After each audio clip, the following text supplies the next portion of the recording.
All right, so before Jack speaks, I want everybody to take their cell phones out. Who's got their cell phone with them? Who's got it? Let's see it. Come on. Nobody? If you don't have a cell phone. All right, I'm seeing cell phones. Okay, so before you silence your cell phone today, we ask that you make a joyful noise out into the universe and text a friend or do something on social media and let them know that you're at Unity of Boulder right now and what an awesome place it is and how much you enjoy it. So if you go ahead and do that and then silence your cell phone. Thank you.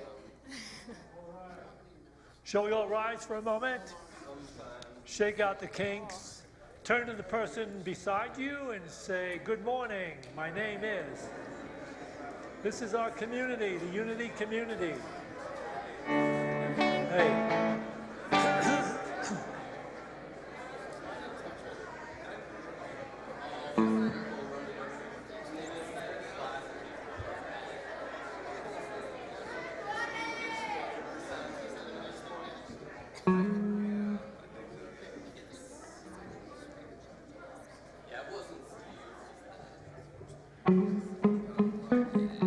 Okay. So yeah, do the thing on your cell phone for sure. But also, turn down the volume on it. We don't want any cell phones interrupting this phenomenal service you're about to experience. And just let me say this to you while you're getting up and greeting each other. I saw some people that's still a little stiff. You should know that more people have found a loving, compatible, nurturing, married partner at Unity than any other religion. That's a true statistic. It's taken here in Boulder. All right, we want to thank our Spanish-speaking friends for joining us at this service. It's beautiful to have all that good energy. And the people on live stream, appreciate you tuning in and sharing your energy with us as we share it with you. You're going to have a phenomenal experience here today. It's beautiful. Is there anybody here from another Unity? Okay, then we don't have to throw anybody out. All right, is there anybody here for the first time? Hold your hand up high. Hold it up high. We've got a gift for you. We do. Keep your hand up because our ushers are slow to get the keys to the Lexus to you. Leave your hand up. Okay, where's our ushers? Okay, here you go. All right, good. Okay. Right here. Over on the side. Okay. Good. All right. All right, I have a little, I always tell a little joke. This joke is almost for the band. I want the band to hear this. Is everybody in the band ready? Okay, you ready? This 7-year-old kid says to his dad, when I grow up, I want to be a musician. The dad says, sorry, son, you can't have it both ways. Oh, thank you. Thank you so much. That's Jack. On a rock and roll Sunday right here at Unity.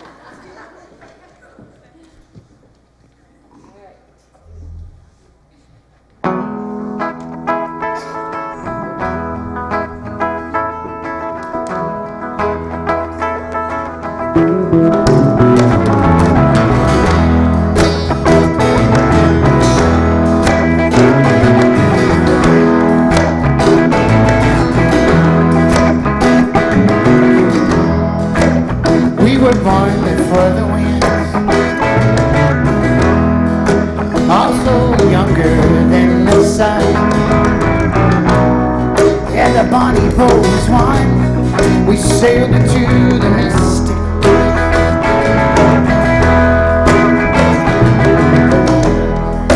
Heart now, hear the sailors cry. Yeah, yeah. Smell the sea and feel the sky. Let your soul and spirit fly into the mystic.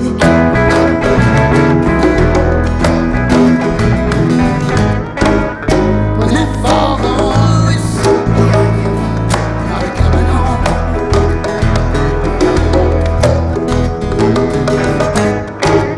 When that fog on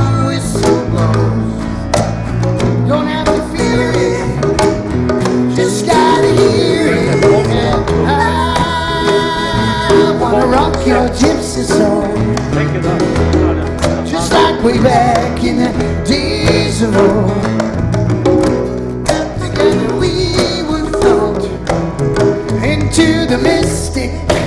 All right now.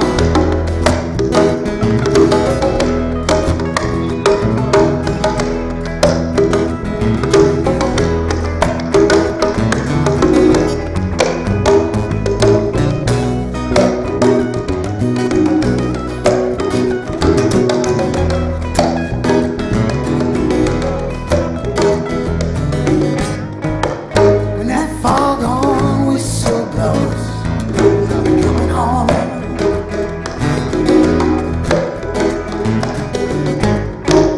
When that foghorn whistle blows, don't have to feel it, just gotta hear it. And I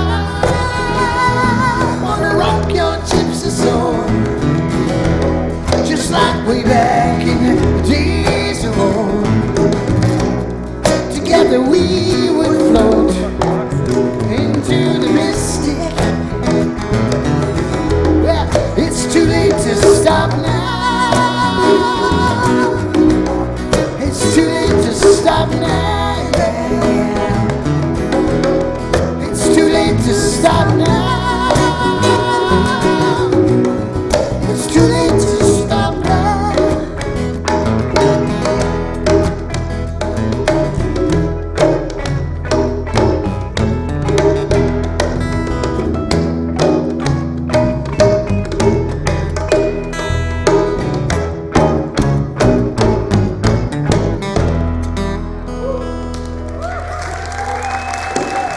Thank you. Thank you very much.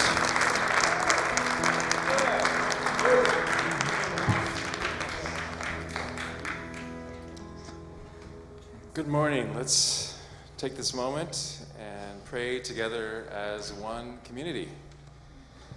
I encourage you to relax into your seat, let go of the day, and relax into the core of your being.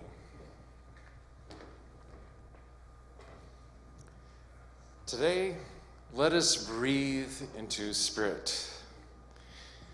Using our power of imagination, let us breathe as a flower would breathe.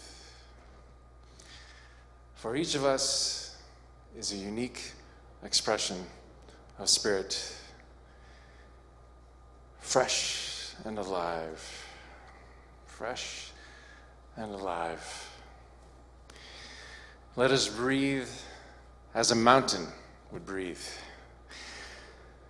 For each of us is majestic and strong and grounded in spirit. Let us breathe as a lake would breathe. We are calm. We are clear. We are calm. We are clear. Let us breathe as space. For each of us is infinite and free. Infinite and free.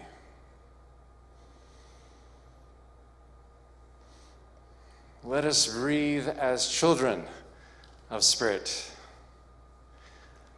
For each of us is loved and held and safe. We are loved and held and safe.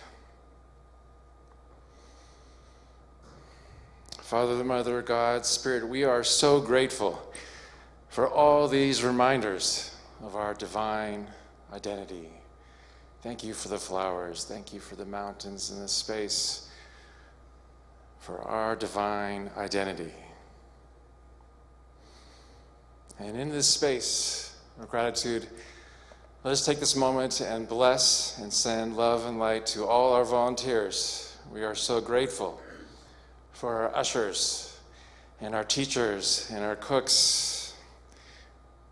We are so blessed Thank you for their service. Thank you, God, for all our infinite blessings. And to this we say, Amen.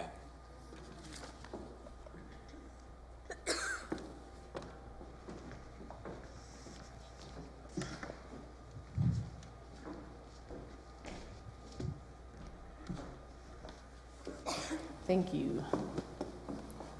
Good morning, everyone. Nice to see you all here today. That was a fun way to start, wasn't it? Our Rock and Roll Sunday. Or in other words, it's supposed to be called the music you never thought you'd hear at church Sunday, right?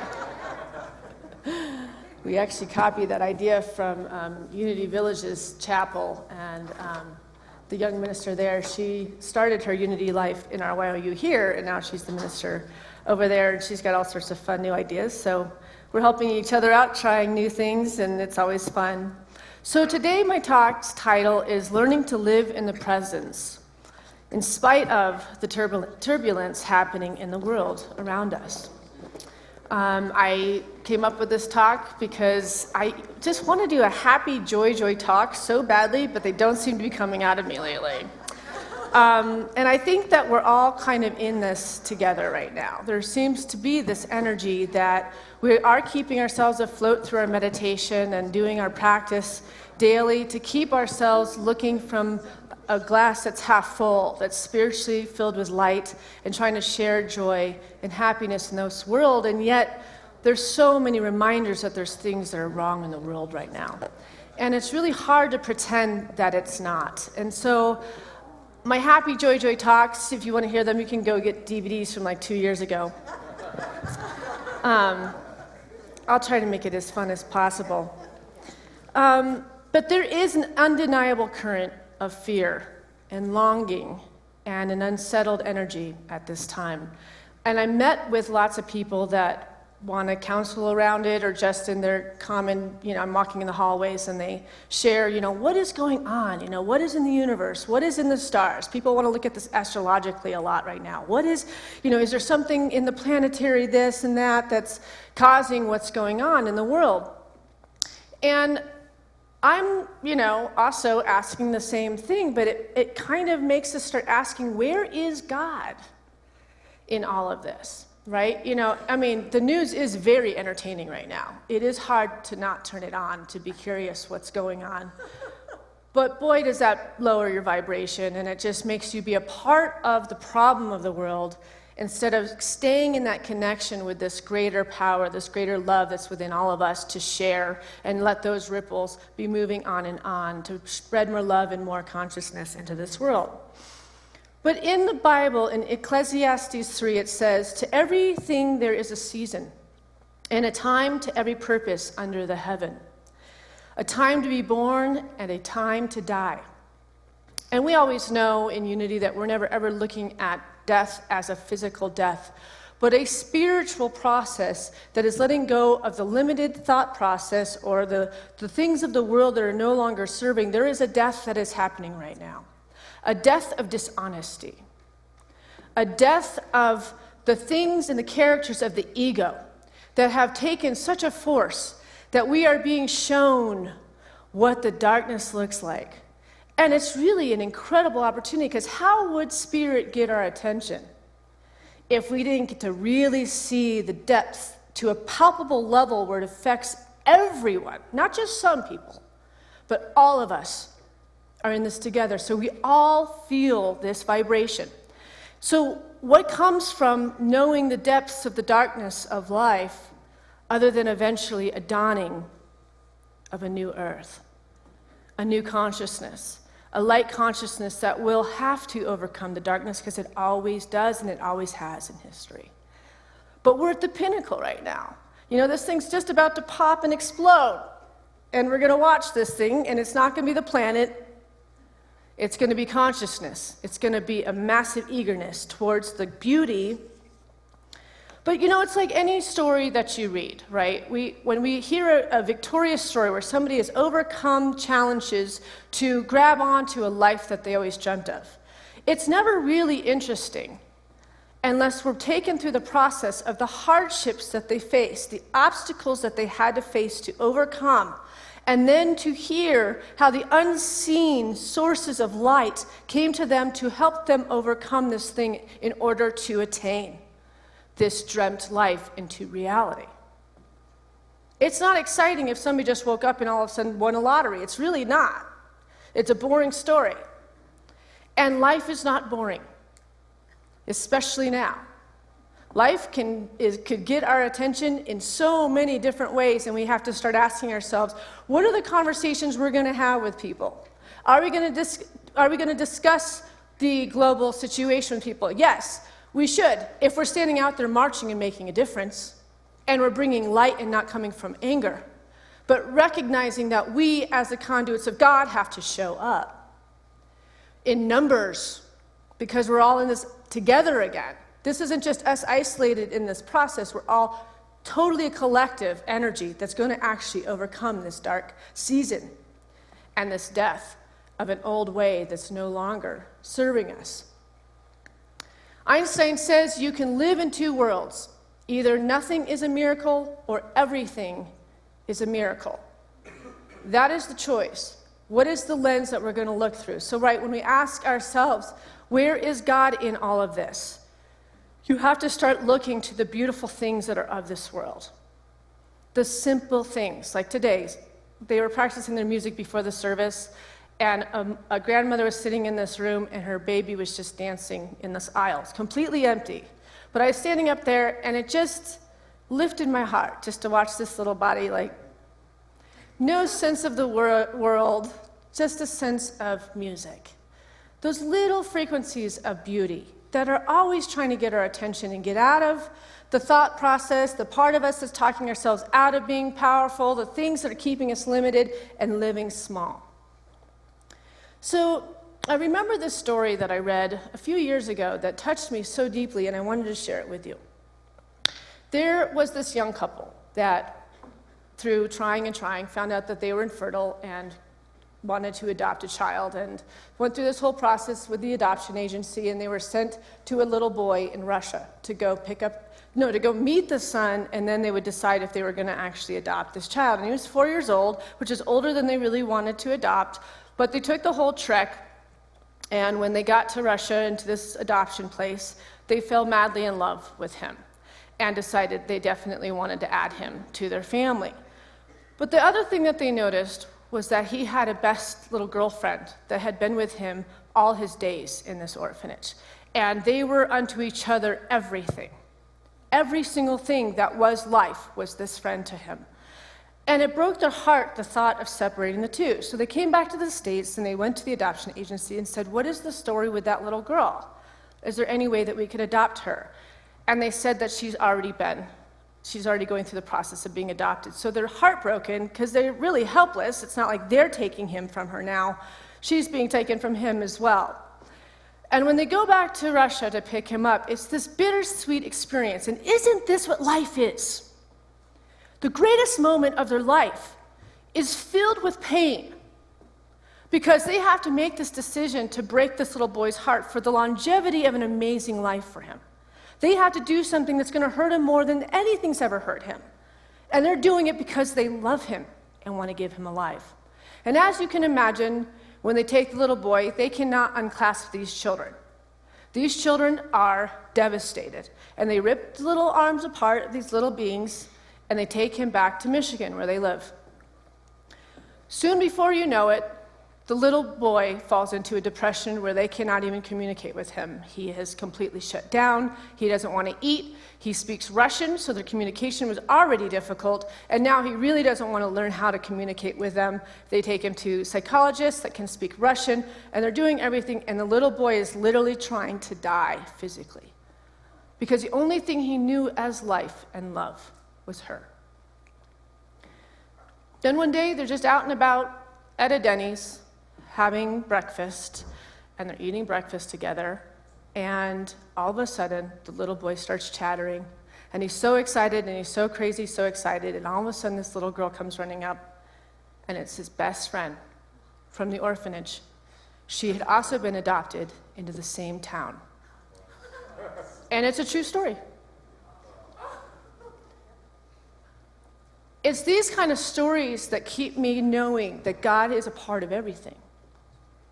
God is a part of everything, the painful, the light, the beauty, the process, the downfall, the buildup. All of it is for us to grow. These parents probably learned a depth of understanding of what parenting is going to be like in those dark days of raising that child while he was not connecting to them. But they didn't give up on him. And the truth is God never gives up on any circumstance. It's us that does. It's us that forgets that there's something greater at hand with everything. In Mark 11:24, it says, "Therefore I tell you, whatever you ask for in prayer, believe that you have received it, and it will be yours." We can't ever question ourselves. That's a quality that I see in a lot of people when I'm counseling people. They're coming to me because they think I have the answers for their life. There's no counselor out there that has the answers for your life. The answers for your life are within you. And so many of us walk around questioning, is this right, or should I do it this way, or is this wrong, or whatever. You have to start believing your divine connection, your divine direction. You have to trust it, and you have to follow it with all your heart and not question it. When you are a divine being and you realize that you are, you stop listening to other people's opinions about what you need to do. There is no other opinion that's going to tell us what to do. You know what you need to do in every single thing that's happening in your life, but you want to question yourself because you don't believe that you have a divine connection, just like that divine connection brought those two souls together. That same energy that could do something so magical as that is always telling you what you need to be doing, but we question it because sometimes the choice of what we're being told to do is harder than the weak way. It's harder to be victorious and face our lives when we don't believe that something greater is at hand. We have to be brave. We have to be willing to be vulnerable and show our truth. We have to be willing to be scared. And we have to be willing to be all of it.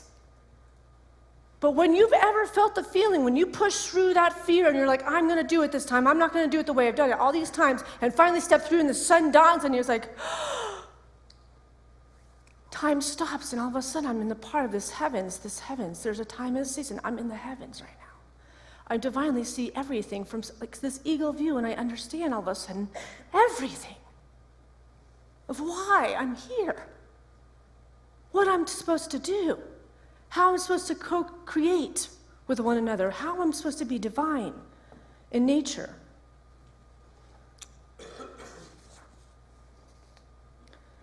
So this idea that we are all in this together. You know, it's like anything. You know, as we get older and we see the wrinkles on our face, we're also in that together too. That always makes me feel better. Well, I'm getting older, but so are my friends. Somehow I want to feel like we're in it together so we don't feel so alone in the process. But Edgar Cayce, who is the most documented psychic that ever lived and one of the great seers that only lived in the last 100 years, talked about our soul family that we come in with, that we don't come in here actually alone, that we have many that we have collectively come in together. Look around yourselves right now and say hello. Take a look at everybody. Look at the group of people that you came in with. I think it's a good-looking group of souls.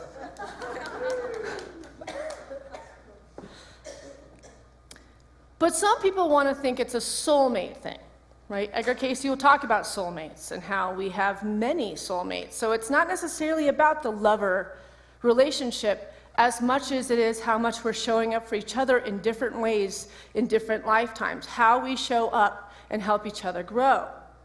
The concept of a soul connection is embedded in our culture, and this is evident when we look at fairy tales and myths, which depict a search for wholeness. But the thing is, you all know that we can never find wholeness in another person. Nobody ever completes us. We only complete ourselves. But do we serve one another? Yes. Do we show up and bring all sorts of experiences to help us grow? Casey believed we had a number of soulmates, people with whom we had incarnated before and with whom we could create a positive relationship. He discussed the characteristics by which we could identify those people. They were people who would assist us in our soul development.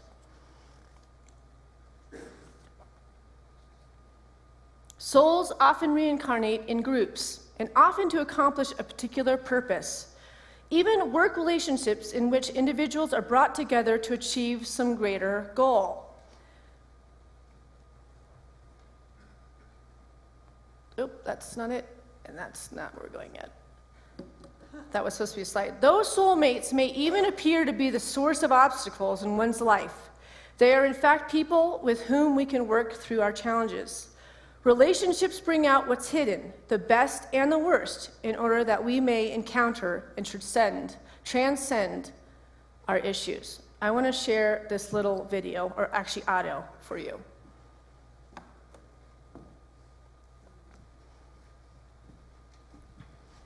Little soul, be a light unto the darkness, and don't be mad about it.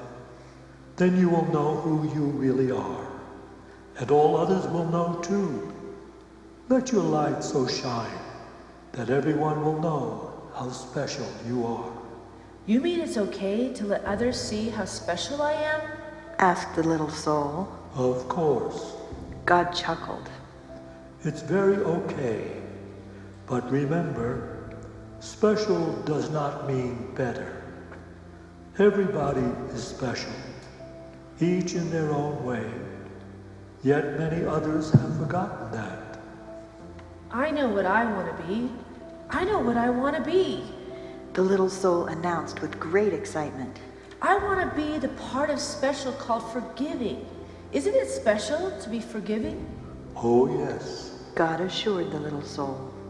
that is very special. Okay, Said the little soul. that's what I want to be. I want to be forgiving. I want to experience myself as forgiving. Good, Said God. but there's one thing you should know. The little soul was becoming a bit impatient now. It always seemed as though there were some complication. What is it? The little soul cited. There is no one to forgive. No one. The little soul could hardly believe what had been said. No one. God repeated. Everything I have made is perfect. There is not a single soul in all creation less perfect than you. Look around you. Looking at the countless other souls gathered there, the little soul said, This is going to be no fun at all. I wanted to experience myself as one who forgives. I wanted to know what the part of special felt like.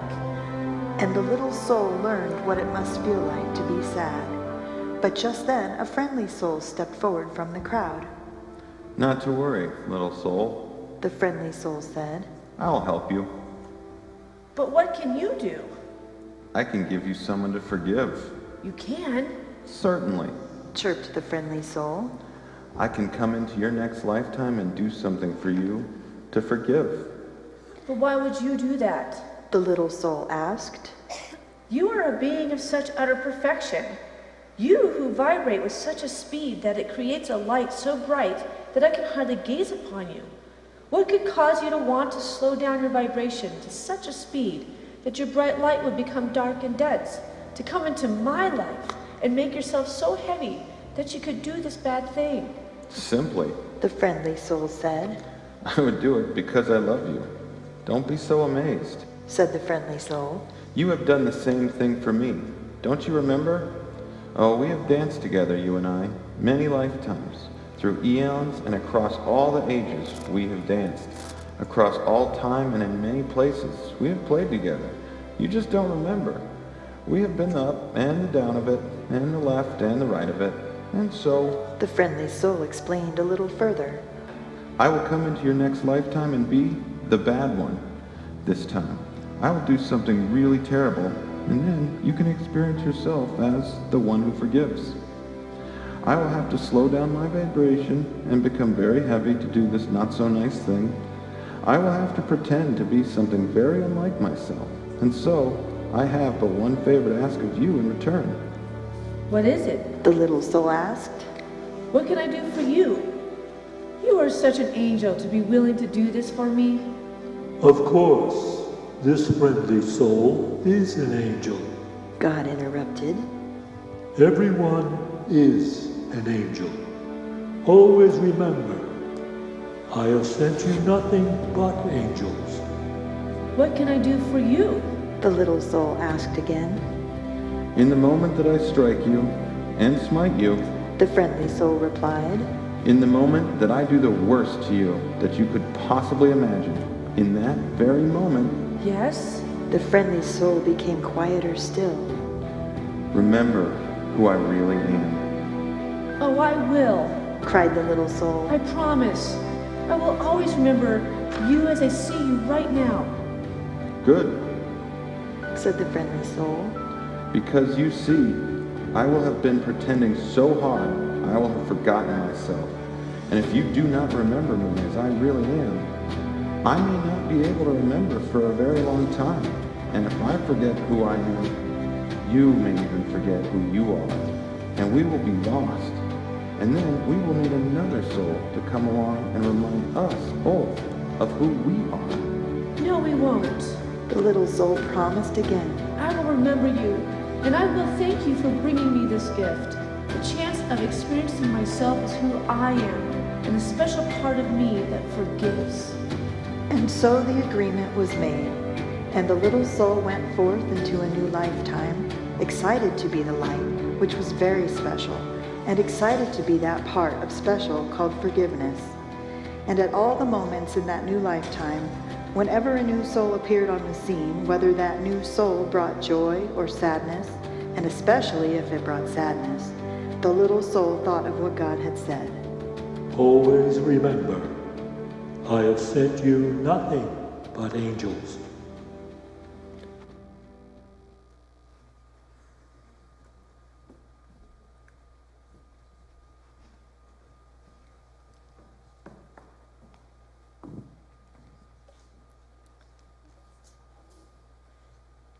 Obviously, this is us putting that together on a Friday. I thank my staff on the busiest day of all that I'm like, I've got this great idea. We're going to record this story. And Fridays are by far the craziest, and I do appreciate all of you and all our talent for sharing that great story that always touches my life. That book is written by Neil Donald Walsh, and he is the fellow that wrote the books Conversations with God, which are really incredible books. I would highly recommend them. But this was written for little children to understand that there is a time and a season in relationships as well. Not only are the good ones the ones that are only good for us, but even the hard ones are probably the ones that are the best for us. We learn the most about ourselves through the difficult. If you think back on the people that you are having a hard time forgiving in your life right now, or have forgiven, but you remember what that experience was, did you learn more from that relationship than that holy, great relationship you've had your whole life with, like a sister or a mom or a person that's been solid all along? Even though it's wonderful to have perfect relationships, we learn a lot from the ones that decided to come in this time and help us dive deeper into who we truly are, where our ethics live, where the compass of truth lives. It's the things that are difficult that stretch us and grow our souls. And so now I want to read the entire quote right here in Ecclesiastes. To everything there is a season and a time to every purpose under the heaven. A time to be born and a time to die. A time to plant and a time to pluck up that which is planted. A time to weep and a time to laugh. a time to mourn and a time to dance, a time to cast away stones and a time to gather stones together. I mean, I don't know if we should gather stones together. A time to embrace and a time to refrain from embracing, a time to get and a time to lose, a time to keep and a time to cast away. But while we're doing our work and our meditation and doing our daily practice, we are building discernment of what is being called of every relationship, every situation, and everything in our life. That's why we can't go without the meditation. You might say you're too busy, you're working 2 and 3 jobs, you've got 3 children at home, you're making all the meals. But the thing is that meditation is building a consciousness within you that knows how to keep your physical body healthy. Through all the challenges we're seeing in this world, this consciousness knows how to keep us divinely sparked and showing up to the divine order of your life. All of these things, when we are doing that meditation, we are putting an investment in our spiritual soul so that the soul may be ever effervescent in everything that we face, and so that we have nothing to worry about, even though there's so much to worry about. Because we understand that we are here to be truly helpful.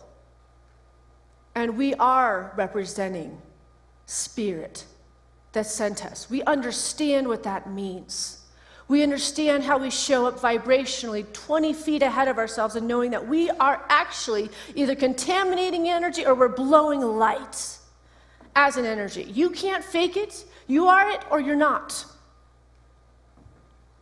But if you're in difficult relationships right now, try to get to the core of looking at them and remembering who they really are.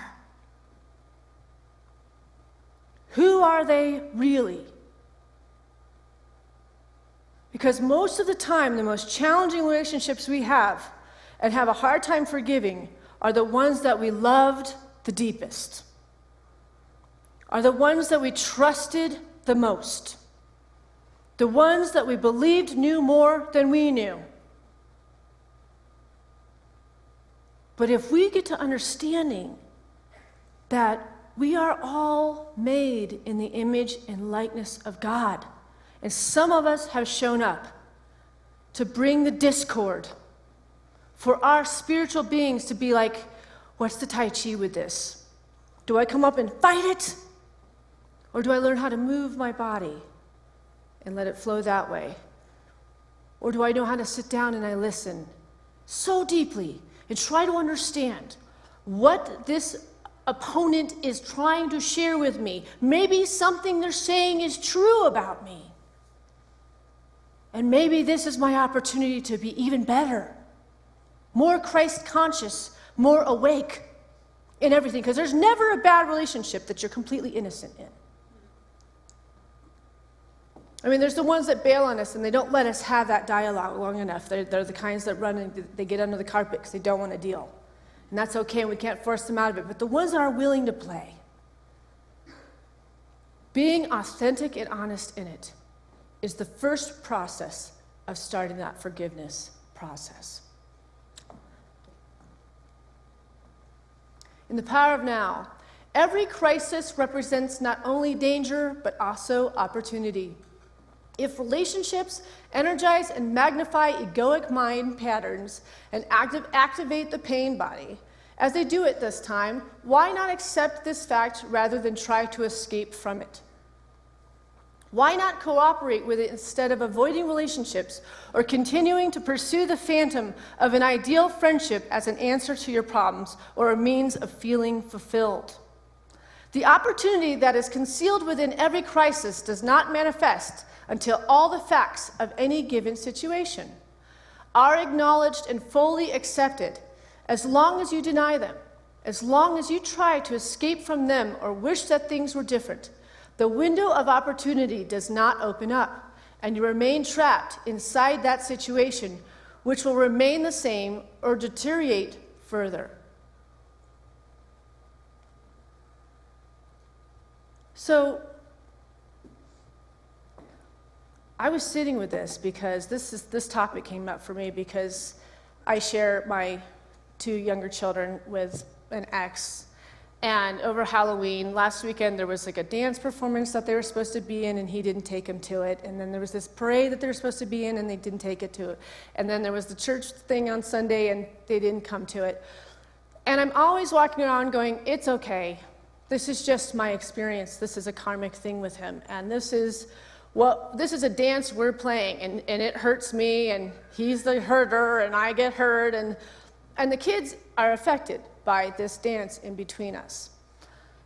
And I really have gotten to the place where these kind of actions, I really do Tai Chi it out and just go, they have such a good life that it's okay if they miss out on Halloween festivities.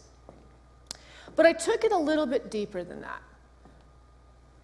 I took it to what if I changed and stopped telling that story? What if I stopped telling the story that he wants to still hurt me by these actions? Maybe these are his actions. And maybe there really is no story. Maybe he just doesn't want them to be at those parades, and this has nothing to do with me, actually. What a big ego I have to think that this might be all about me, and this is just the way he sees life. And then the idea for me to have to go down to it and go, and who do you really know him to be? Who do I really know him to be? It's painful. It is so hard to tell yourself the truth. But he is an angel. And he is perfect. And he has come here to do a great work. And his great work has massively affected me and grown me and deepened me and made me a better, more forgiving, loving person. But I didn't get to this point till this week. What about the fact that just he is a perfect child of God? Period. Maybe my experience will change if I can actually see him for who he actually is.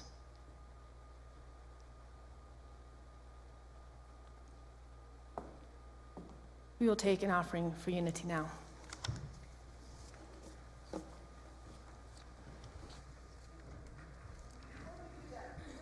just want to make an announcement. I have two announcements. We have a Prosperity Unleashed class that's starting this Tuesday. It didn't start last Tuesday because of the snow, so if you want to join that, it's $25 registration in the lobby. It's on the video.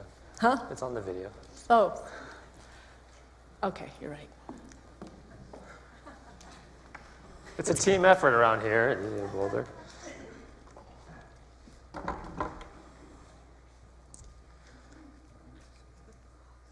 Why don't you just take a moment and pool the energy of this room, this experience, into the palm of your hands. Just see the power of this whole movement, the power of you as an individual, the power of all of us as collective souls and a collective consciousness pooled into the palm of your hands into this moment. As we say this blessing, if we can have that up on the screen, we're going to bless this offering with this power we've just pooled. If you'll say it with me, holding this light in the palm of your hands, divine love through me blesses and multiplies all that I have, all that I give, and all that I receive because I give. Now, pass on this blessing to do something powerful in this world. Thank you.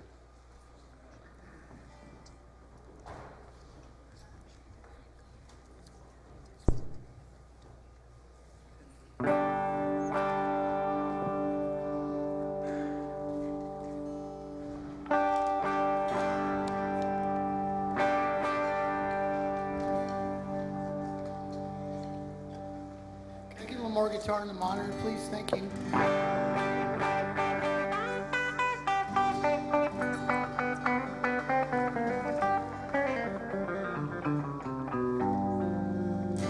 Thank you.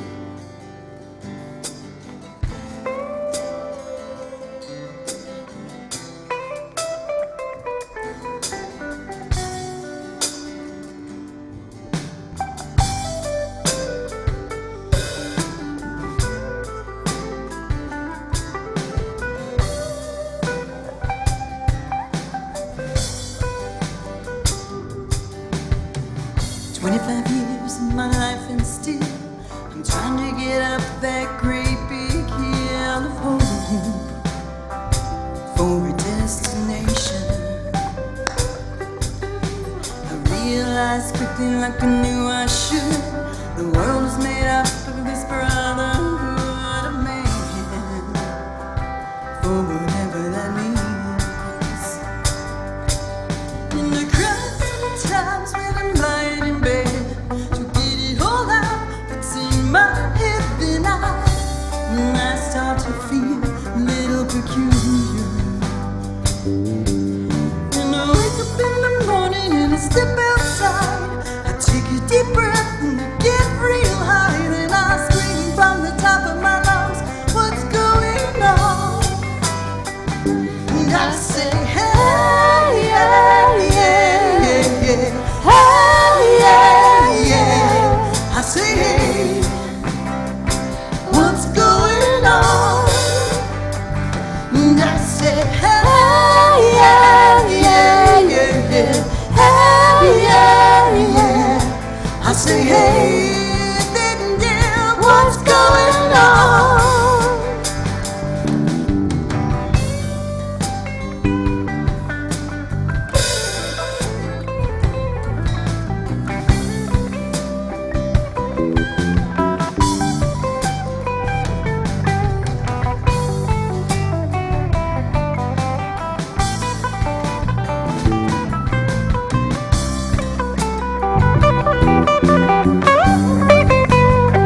Groverland. And I try, oh my God, do I try? I try all the time in this institution.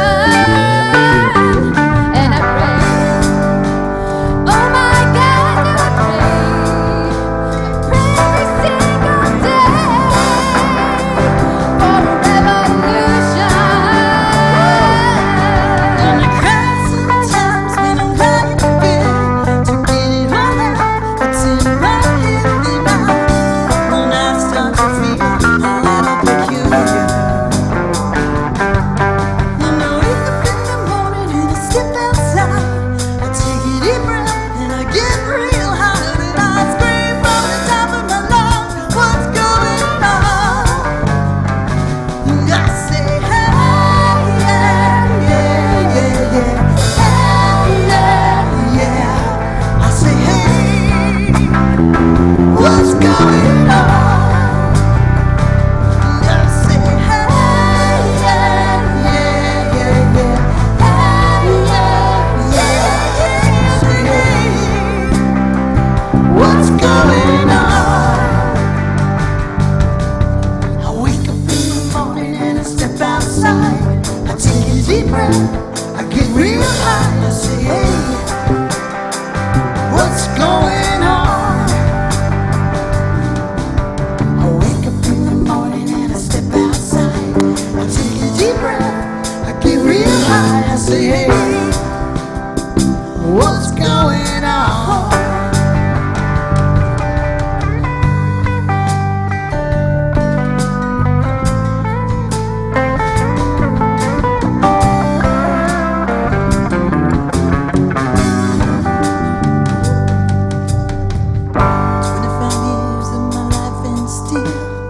Trying to get up that great big hill of hope for a destination.